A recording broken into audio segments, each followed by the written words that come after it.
Thank you very much. So call me Pollyannish, but I like to find the areas where we actually agree. And despite what you hear in the press and throughout the world, I think there's actually a lot that we agree on this issue. And I'd like to just point out something that I've heard as a theme this morning, and I'm going to articulate it in a slightly different way. And that is affordability matters, right? When you make these decisions, it matters. Reliability matters, and if you don't watch that, it matters. But clean matters, right? And I think it's been a mistake historically to only talk about affordability and reliability and ignore clean.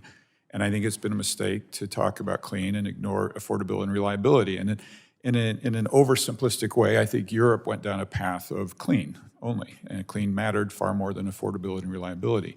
And I would just say, I think I've heard on both sides of the aisle today a lot about these three factors. And if I could be king for a day, I would say, look, our goal for 2050 is affordable, reliable, clean, go, right? Let this innovation go. We can get there, and I actually think we can. I represent oil, gas, and coal in my district. And if I talk to them about the evils of fossil fuels, I lose them, right? And they're gone, and they want to push back and fight. If I talk to them about affordable, reliable, clean, they say, we're on it, right? We get it, we understand it, and we'll innovate, and we'll find our path there. I regret that sometimes we talk about fossil fuels as if we have to transition them out. And I just want to be clear, no, we have to transition emissions out. And every source of energy has what I would call a fatal flaw. In renewables, it's storage, right? I think we'll get there, but today that's a fatal flaw for renewables. For nuclear, I love nuclear, but it's cost, and I think we'll get there, but today it's cost and timing.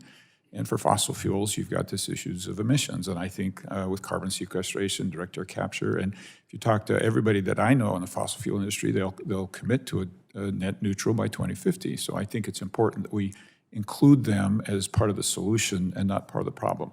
Now, given that, I also want to highlight something I think that we've heard today, and I think it's the theme of the hearing, and that the U.S. has led in this innovation. And I think some of the problems sometimes with this debate is that we don't celebrate our successes. We feel like we have so far to go that we can't stop and celebrate our successes. And I think it's important to stop and say, hey, we've done a lot of really good things here in the United States, and we shouldn't be bashful about that on the world leadership platform. We should herald our successes and not hide them.